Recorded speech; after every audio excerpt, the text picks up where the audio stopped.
విశాఖపట్నం కేజీహెచ్లో మరోసారి వైద్యుల నిర్లక్ష్యం బయటపడింది. వైద్యులు చేసిన నిర్లక్ష్యంతో ఓ పసికందు ఈ ప్రపంచాన్ని చూడకుండానే తిరిగిరాని లోకాలకు వెళ్లింది. నెలలు నిండటంతో గోపాలపట్నం ప్రాంతానికి చెందిన ఉమాదేవి కాన్పు కోసం కేజీహెచ్లో చేరింది. సీనియర్ డాక్టర్లు లేకుండానే జూనియర్లు గర్భిణికి వైద్యం అందించారు. వీరి నిర్లక్ష్యం కారణంగా పురిటిలోనే పసికందు మృతి చెందింది.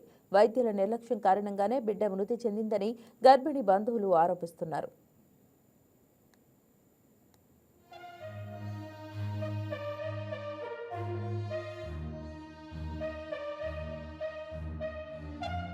పేరు ఉమాదేవి అండి. సింహాచలంలో ఉండేదాన్ని. అక్కడ నుంచి గోపాలపట్నం హాస్పిటల్లో సోమవారం 1వ తారీఖు డిసెంబర్ సోమవారం అడ్మిట్ అయ్యాను. నాకు డెలివరీ డేట్ నవంబర్కి ఇచ్చారు. నవంబర్ 30కి డెలివరీ డేట్ దాటడంతో అక్కడ మేడం నాకు మెడిసిన్ ఇచ్చి పెయిన్స్ రావడానికి మెడిసిన్ ఇచ్చారు.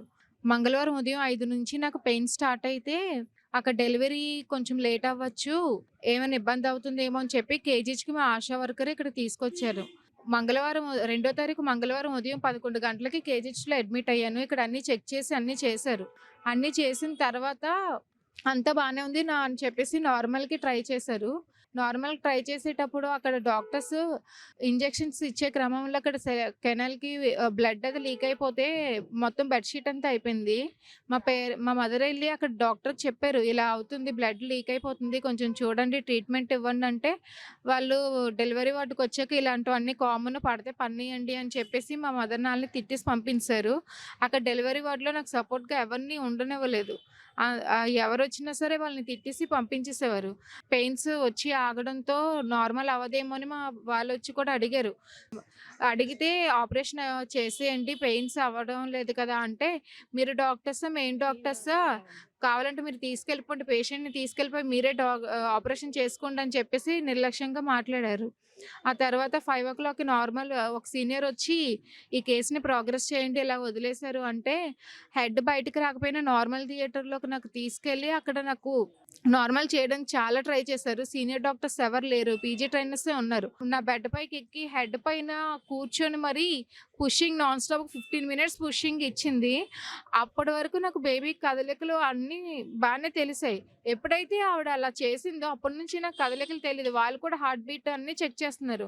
బాగానే ఉంది, నార్మల్ చేసేసి వాళ్ళు మాట్లాడుకుంటున్నారు, ఇలా పుష్ చేస్తే ప్రాబ్లం అవుతుంది, సీనియర్ డాక్టర్స్ తిడతారు, రిస్క్ బేబీకి తల్లికి అని.